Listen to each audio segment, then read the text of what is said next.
Hello, everyone. Good morning, good afternoon. I assume we're spreading across many, many time zones, certainly within the US, but maybe elsewhere as well. All right, we'll just give it another 25 seconds. I still see people trickling in. Welcome. I see many, many familiar faces, and we'll do kind of a more formal introduction, but my name is Ina Bakioki. I use she, her pronouns, and I am the Climate Action Program Manager here at AIA, and I'm joined by my colleague, my supervisor, Melissa Morency, Director, Climate Action Pledge Programs. And this will be our first of a good handful of 2030 reporting open office hours. So if you are not new to reporting season, we kind of here at AIA and the 2030 Commitment Working Group, we host a whole series of open office hours between December through March, and we are just here to be your support team as you go through all of your projects and input that data into the DDX. For those who might not know what I'm talking about and just decided to join this webinar, please email us at 2030commitment@ai.org, and I will point you in to the direction of many resources that we have to help you kick off your firm reporting history. Great. So as we let people still trickle in, we're at about 50-ish right now. Just to take a pulse check, I welcome you all to kind of pop into the chat, say hello. This is your 2030 Commitment Peer-to-Peer Network community. You are all signatories here, new and old. I'm also just launching a poll for a quick pulse check. So what size is your firm, small, medium, large, and how long has your firm been a signatory?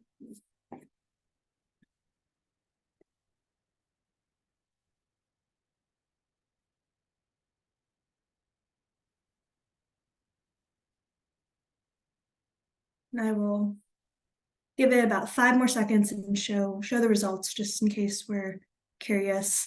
I would say if you've seen any other past presentations, we have a pretty good smattering across small, medium, large firms, both in signatory and in reporting signatories.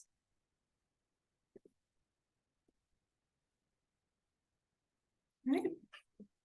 For those who are curious, healthy chunk is our 2030 diehard fans, 5+ years signatories. Hopefully you've reported all 5 years, but if not, or 5+ years, but if not, now is a great time to start. We are 6 years away from 2030. Okay, well, we're at 59 folks. I will stop talking and let my colleague Melissa Morency take it over.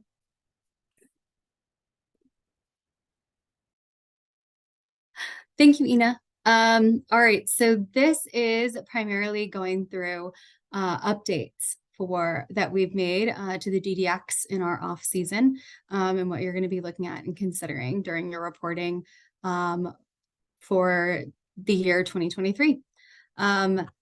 As a reminder, I'm Melissa Morency, the Director of Climate Action Pledge Programs at AIA. So a lot of the ways that you'll interact with me in the next few months are these office hours, hopping in here, talking about how you're reporting, the questions that you might be having, and answering some of those project-related questions. And we have Ina, as she said, she's the manager of Climate Action Pledge Programs. She is the one that will answer all your emails. So when you email 2030commitment@ai.org, 95% of the time you will be talking to her. And so she will definitely address questions, and when she needs to, loop in me, or if I need to, loop in tech people and members who are smarter than I am. So that's sort of how we hope to support you over the next few months in your reporting process. So I'm going to start a little bit in a different place, in that I do have a little bit of a call to action. for everybody. I know that we say over and over and over again, you do not need an energy model to be a part of this program, and you don't. But please do energy model. It is important, especially since overall our energy modeling numbers have been going down. So we've had a 15% reduction in energy model projects over the past 3 years. And that is a really huge chunk of the 23,000 projects. So anytime that you are kind of looking at any of our stats, when you think about the fact that it had to have changed in so many different projects and so many different portfolios to make that level of difference. Why this concerns me, well, I can't prove it yet. I think that it is one of the reasons why we've at least been plateauing, if not sliding backwards a little bit in our overall EUI number. So I do think it's important that we continue to energy model to continue to raise that roof. On the upside, codes are making great progress. So our, in a weird place, our code number and our energy model number projects are the closest they've ever been in the history of the program. And so, we would love to see that green line get a little higher and creating some more space. We've done a great job in raising the floor with codes, but we really need to do a better job raising that ceiling if we want to continue to make progress towards our goals. So that's a side note and a call to action and a little bit of a plead for more participation in energy modeling. Hopefully some of you saw the energy modeling webinar that our 2030 members, Jesse and Vanessa did last month. And Ina, correct me if I'm wrong, that's on our YouTube channel now? Yes, I can drop that link in the chat. It was Thanks. our 2 working group members, Vanessa and Corey Duggan. Thanks. It was a really great and well-attended webinar. So I highly recommend that you take a look at that. And that's not it. It's yes, Jesse. It wasn't Jesse. I'm sorry. My bad. Anywho, some of the updates for next year that will actually affect your active participation in reporting. These are not big changes to what you need to input into either your bulk import spreadsheets or the DDX, but it is additional fields in a different way. These are some just general validations, probably stuff that should have been in the DDX over time, but if you've been entering projects that are outside of some of these parameters, you'll have issues. Number one, we are not going to let people input projects that are less than 100 gross square feet or over 5 million. We find that some of those stats are really throwing off our overall data. And so we want to put some limitations so it will not let you enter a project that is too big or too small moving forward. Fuel sources, somehow it got past us that you could enter only renewable fuel sources within the fuel sources tab. And apparently some people did do that.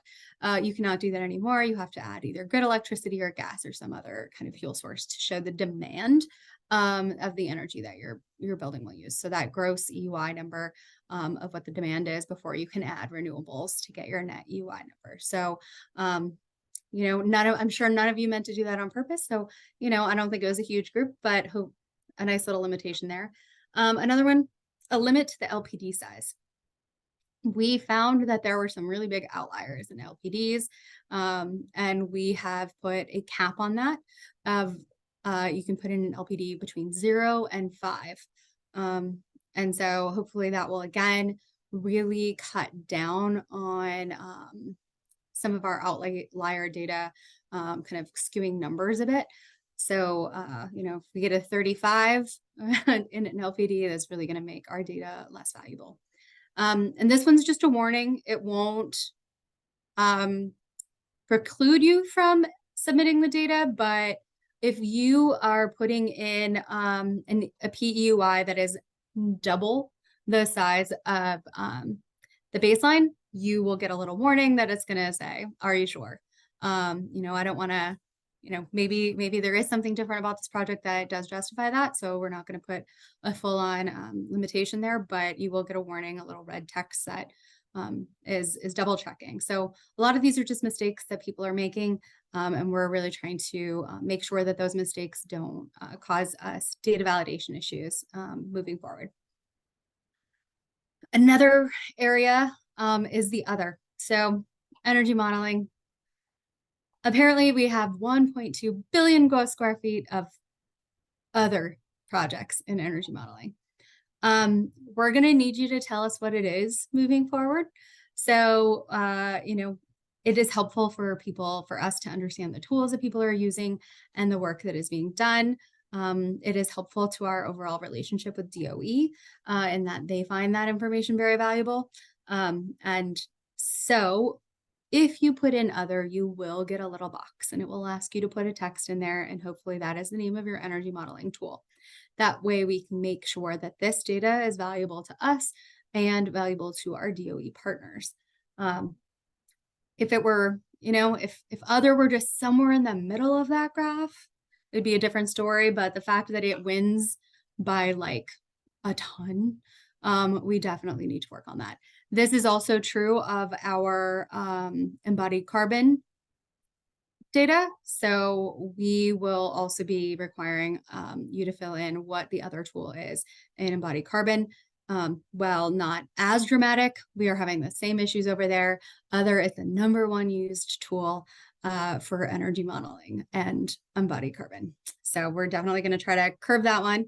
I know that will probably affect quite a few people in their reporting process in that, you may not have collected that. So I think that's probably going to be the biggest impact on the information that you need to put into the DDX for the reporting process. This is a demonstration. You can see it has a little asterisk, which means it's required. So that's going to pop up and it will not let you save it without putting something in that field. Please do not put XXX. Do not put Santa Claus. We would like a real answer if you can. We are doing some updates to both our energy modeling tools and our life cycle assessment tools. So the things in red are going away, and things in green are being added. You will be able to find all this information in our help pages as well. So you don't have to take all the screenshots of this presentation, but we wanted to make sure that you were here and part of the conversation. Some other little things, the zip code validation. Apparently last year you used to be able to put a zip code for Alaska and then say the state was Florida. You will no longer be able to do that. For within the United States, your zip code will need to match up with this state. So that will be something you are going to come up against if those zip codes don't match. And also, we have heard the requests from last year, and we will have California Title 24, 2022 as an energy code option in the DDX this coming year. So look forward to seeing that as one of your options. And another one is, it's not something that all firms do. If it's part of your practice, that's fine. If it's not, you definitely don't need to add it as a part of your practice. But some folks who do bulk imports do something called a placeholder, where they will put in as their EUI or a random number as a placeholder, and then they might forget to go back to it and update it later. So there will be a field in the bulk import spreadsheet that asks if this is a placeholder. If it is, say yes. If it is not, say no. Here you can look at all the ones that have placeholders after you've uploaded it. So on the right hand, there's a little thing that says columns. You can determine what columns show up in your managed projects list. If you do use placeholders, you can add placeholders there and you can sort by yes and no and go back through that and make sure that you have added appropriate data for any project that you put in placeholder text for. So those of you who do not use placeholder text, but do have a bulk import, you will need to just say no in this column. New features. So these are things do not actually affect what you are inputting into the DDX, do not actually change any fields, do not change the overall, the overall information that you're putting in there, but will hopefully help you maximize the outputs. One of them is a look towards carbon, and that now the DDX using eGrid will add in some net operational carbon intensity numbers for your projects moving forward. So this isn't something that we can do retroactively for all the projects that are in your overall portfolio, but that is something that we will be doing and adding for projects from now and into the future. So hopefully you find that valuable. Again, you don't have to input anything new. You just kind of have to update the project for this year to start seeing those numbers change. Hopefully you find that valuable. I will say that if you want additional information on this, we will have somebody attending one of our Ask Anything office hours in February, and we will kind of have a little aside session talking about how why this matters, how this is helpful, how you can use it, how it was all calculated. The help pages will explain how this is calculated, but it is not the easiest thing to understand. So we will definitely allow you to ask an expert on that one.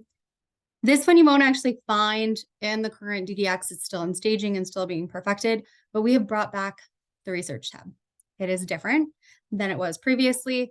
It will compare your data to the DDX data set. So it is going to be comparing it to the last reporting year. So when you put in a project and compare now, it will be comparing it to 2022 reporting year. And that way you can understand where your project fits within this greater set of information. So you see down at the bottom, it's project set. You can compare to the 2030 DDX, specifically 2022, and firm data, so compared to other projects within your portfolio. You can do this in two ways. You can click on the little research tab right there, and then identify through the different filters how you want to compare projects. And then there's also, let me see if that's back there. Nope,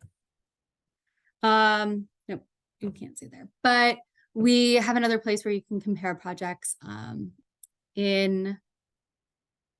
from like the main home of each project. So I'll do a little demonstration on that in a second, but I wanted to pause for a minute. I know, and I've seen there are lots of questions coming in, and I think Ian is answering a lot of them in real time, but I want to make sure that we address any questions that you have now, and let me know specifically what you would like me to demonstrate.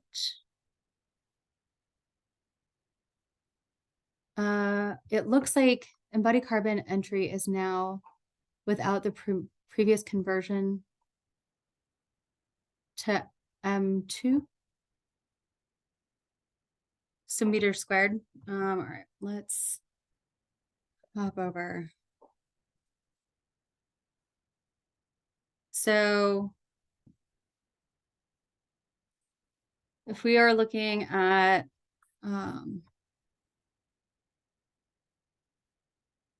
embodied carbon, you can see my screen, right?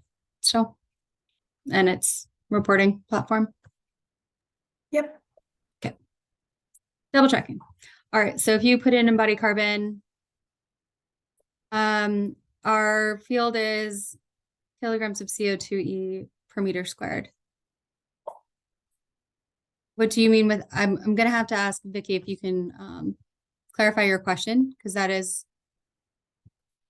this is the units that we have it in. And so I don't know. I saw on the screen that you showed before, it had the meters square underneath the typical rate. So when you showed the summary page at the top of the performance, that example in the previous slide, when you were talking about it, it showed two different calculations. I think that, so you're talking about this one? Yes. So this is the operational carbon, and operational carbon only at this point. Okay, I didn't see that, sorry. Yep, That's That's okay. my mistake. I should have specified that right I now. guess I this should is- have my glasses on. This is specifically only updates to the operational carbon. We do want to look towards doing a total carbon in the future, doing both, adding up both the operational carbon and the embodied carbon, but that is not what we have right now. So that is different. All right, the other question I see is using the Revit energy analysis tool sufficient for PEI calcs or reporting? That is the only tool we use to energy model at the moment. What specifically is the Revit energy analysis tool? And I don't know if Vanessa or Insight. Jesse. Insight 360. Insight 360. Insight 360? Yes. Yep. So that is Autodesk Insight is Yeah. definitely is on It's the the list. plugin from Autodesk that goes into Revit. Yep. That is on the list of energy modeling tools that you can use. Thank you, Z. All right.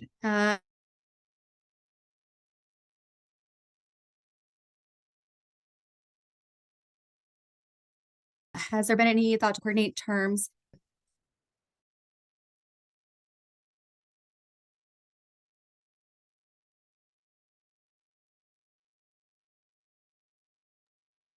We might have lost Melissa, but I did start to type in an answer to Sarah's question in the Q&A, just talking about kind of metrics and terms alignment across the COAT Common App. So a lot of chapters integrate that into their, or components Still hear integrate me? that into their awards. And so kind of on the internal side, our team, Melissa and I, as well as other colleagues that staff COAT and staff the Framework for Design Excellence, have been working to align all of those metrics together. So something more public facing will appear in 2024 and hopefully come into more fruition 2025, knowing how these cycles go with COAT Top 10 and awards programs and 2030 reporting.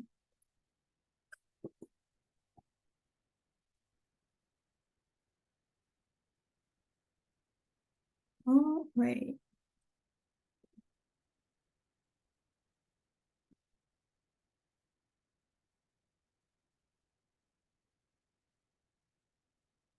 See that Melissa pop back up? Yep. Whew, I got kicked out entirely. I just finished answering the question that you had started to chat through, the metrics question. Perfect. Thank you so much. All right. Teresa's question, can project team enter operational carbon if a project is able to obtain more accurate carbon emission factors than eGrid? Teresa, not at this time. That it is fully tied to eGrid within the DDX, but that's something I can talk to our development team about for next year. But right now, that is just how that's going to go. But it also normalizes the data for everyone versus kind of different data sources across firms. And then will the DDX allow us to record if a building is reaching zero energy per 2030 zero code or actually 228? So are you asking, Sarah, are you asking if those are tools you can put in for the code, for like the code equivalent?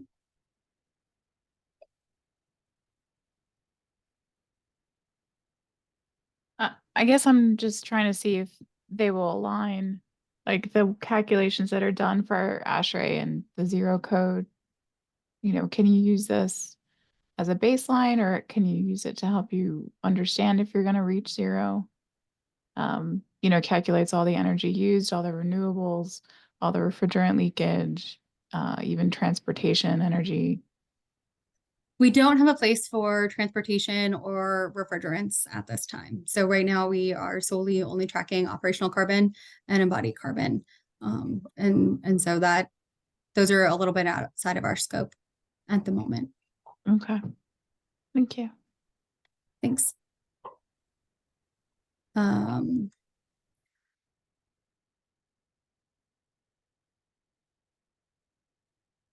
Z is in the chat talking about Canada. Oh, Canada. Yeah. All If there was right. just like a normal way that we could report bugs and see if they're working on them and get an answer and so on. It's a mysterious process right now.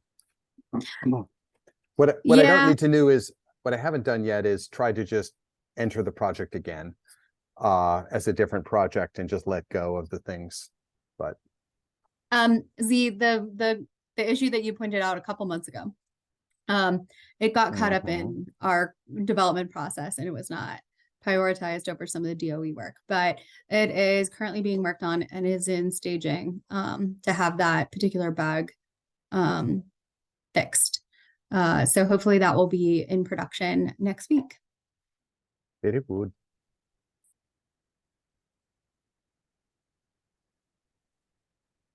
And so, yes, emailing 2030 commitment at ai.org is still the best way to tell us. And the other question was, there used to be this ability to kind of see how your whole firm was doing, and I could do quarterly report outs to the firm, but I'm not seeing that anymore. Now it feels like I just have to pretend I'm submitting to see how the whole portfolio is looking for the current year that I'm in. Is that still true, or is that going to change back, or is that a research tab, or is that hidden somewhere and I'm too slow to find it? So you don't get the graphs at the end until you do submit your portfolio. So that is true. And I think that changed over when we changed from the old DDX platform in 2020 to the new one. But you should be able to find additional information in the new research tab and understanding not that level of detail of how your overall portfolio is, but you can do the compare and contrast within within your portfolio. So we'll look at your current projects. Okay. But if that is a request, we can definitely put that in our blog to consider. It's all moving just, you know, right now it's kind of like Christmas. You open up your present on Christmas and you see what you got. And instead, if we are reporting out quarterly or whatever to the rest of our firm, then it kind of serves as an incentive, like, oh, we're a little behind, you know, where we were going. So I found it useful. And what I'm reduced to doing is keeping a dreaded duplicate of everything in Excel and calculating it myself. And that feels like not the intention of the DDX.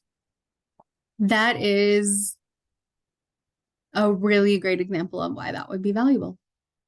So I'll definitely put that on the list and see how difficult that would be to get in next year. And I see another question.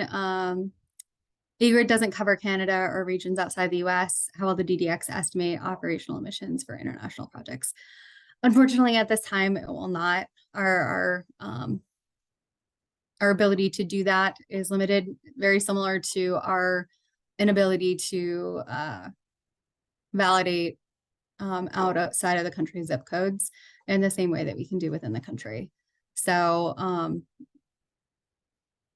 unfortunately, that isn't something that we will have at this time, but definitely something to consider for when we continue to make progress with the platform. Justin, you have your hand up? Yeah, I was curious if there's any plans for adding some more QA/QC tools or tools for removing duplicates. Our firm in particular went through an integration, so we had a lot of information from two firms merging together into one. And then, you know, we prefer to do a batch upload, which is great, but sometimes means that things weren't quite filled out the way that they would like. And although it goes through as an import, we are then stuck with the way it was imported. Maybe units didn't quite match up or things. So we have to then go into each project individually to correct that rather than kind of, we can also re-upload. I'm curious, you know, are there any plans for like, you know, portfolio management based tools rather than project by project based edits? We do not have that at this time. I think that that is valid. I would also say that if you do realize that you have duplicate projects that you would like removed from your portfolio, you can tell us just let us know what they are. And Okay. we can have the development team remove those from on the back end. Okay, that's good to know. Thank you. I saw a question in the Q&A for Z. Z, are you and your colleagues uploading the projects to the DDX on an ongoing basis? Yes, we are. I think that's true of a few firms. I think Z, you mentioned quarterly check-ins. I know Vanessa at HOK talks about that as well. And I do think that a lot of people who are larger firms integrating it into their daily practice do quarterly or semi-regular check-ins, which is helpful to make sure that people are on track and not waiting until the end of the year to do all the work. Does anyone have any other questions? Would you like me to demonstrate something in particular? Any of the new features in the DDX?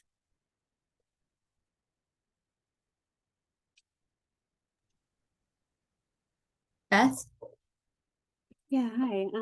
I'm sorry if I missed this, but is there going to be a distribution of an updated upload Excel file or format with the changes that are happening? Yes, we will definitely be uploading a new bulk import Excel to our to the DDX and the platform, so you can get it from both the platform and you can download it from the help pages. And that will have it's really only 3 additional fields that we will have this year. Again, the answers to if you had an other, you would need to put something in either of the other fields for embodied carbon or operational carbon if you've used those, and then yes or no to having a placeholder. So we will have those 3 additional fields. Do you know when we can expect that? I hopefully ASAP, but definitely in the next week or 2.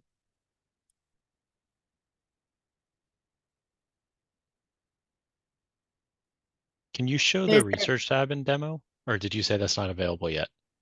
I can show you the research tab that you can't see because it's on staging. So Sure. I can demonstrate how that works from the part of the website you can't see yet. So this is a project. Actually, I'm going to back out for a second. So if I am in my portfolio and I am looking at a project, and I'm really curious as to how this project is operating within my firm and within the greater portfolio, I can click on this little white square in the upper right hand corner and say compare. And then it will bring in the fields that I have in this project. So my project is mixed use. It's in the United States. It says that it's in the District of Columbia. If I don't want to be that specific, I can back out of DC and then filter based on the entire United States, and then scroll down and see where my project is and where it compares to my firm data and where it compares to the 2030 DDX data. The downside in staging is that all of your projects are not in staging. So it often says that there are less than 10 projects because within the staging site, there are less than 10 projects that have that information. That is an upside for you all. You can see that very similar to our old tool, that it does try to maintain the privacy of those projects that if it's under 10. So if there are under 10 projects that meet that criteria, it will not give you a DDX data set. So you can't see what those other projects are. But if there are more than 10, then you can. But our staging site does not have as much of a robust amount of projects behind it. So you can also get to the research from clicking on research up top. And as you can see, it kind of resets all of my filter fields. So we can either pick a project spotlight, again, pick another project in our portfolio, or if you just want to say that you want to look at education projects in the United States, and you want it to be in 2021 and 2022, and you want it to be under 100 net PUI. And then when you would scroll down, and you can actually see that there are 648 projects that meet these criteria, and that this is the average area, and no, that is the total area. Sorry. And then we have the net PUI weighted by gross square feet. So this one has a much better outcome, seeing the overall portfolio. So you can see where you're, all of the rest of that. And since I don't have a project, I don't have that cute little yellow dot here. But you can see where the general range is. Justin? Quick question for you. The export data button, what does that download? Does it just download the table we're looking at, or is it like more of the back end data behind that average calculation? A good question.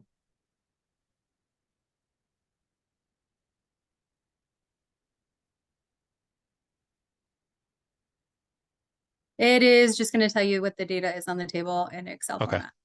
All right. Thank you. Yeah, we wouldn't share the entire data set, and that would be not respecting the privacy of each of you in the greater scheme of things. But I'm glad I know what that spits out now. Makes sense. Maybe just wishful thinking.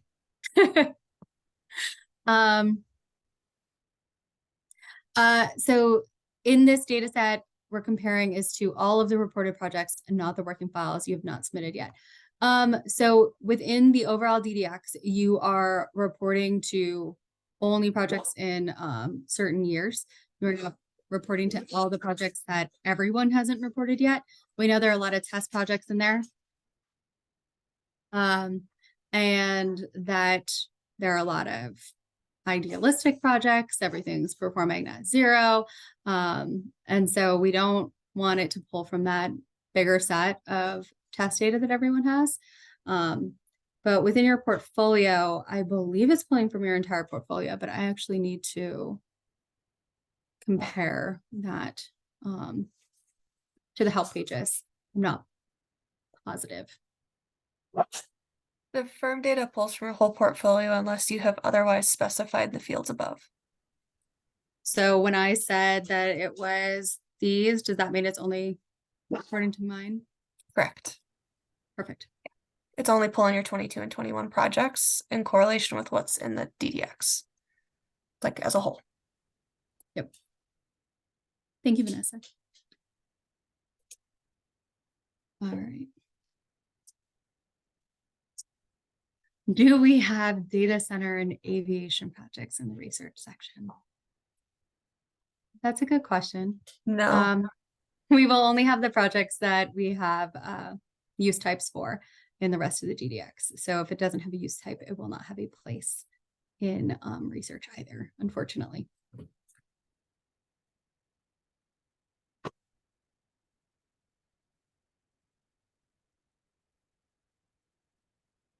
Can we create one? We don't currently have baselines, and it wasn't a part of 2003 CBEX to have those projects.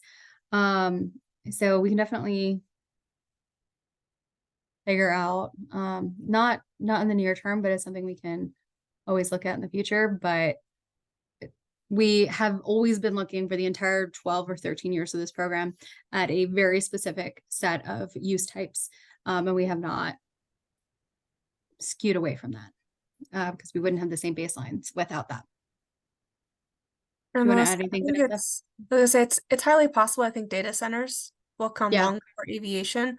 The challenge we'll have with aviation is the number of airports or terminals that are constructed per year, I think you'll have trouble getting the research tab to return information to you.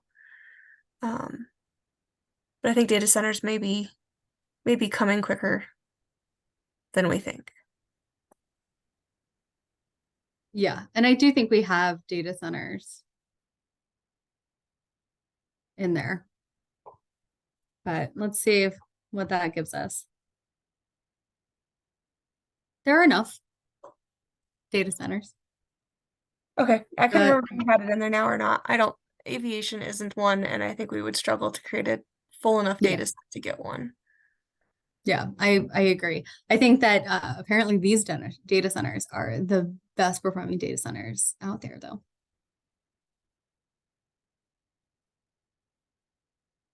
Any other questions or things you want demonstrated?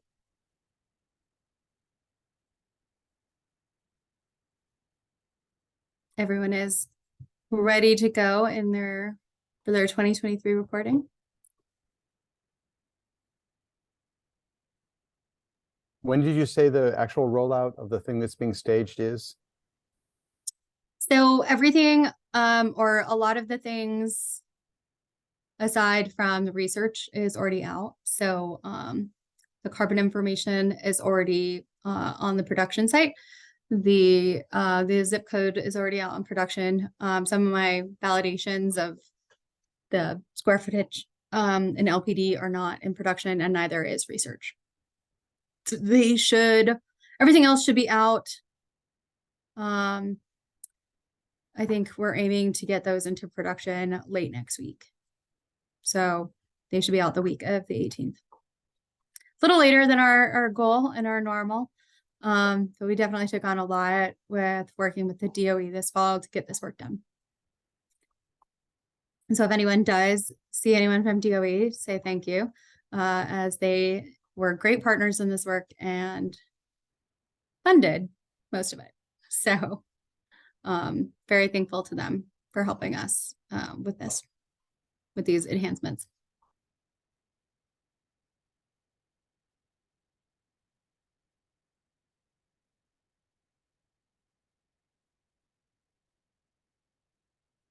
All right. Well, if you are all set, feel free to head out. Thank you so much. Have a nice day. Thank you, everyone. Thank you.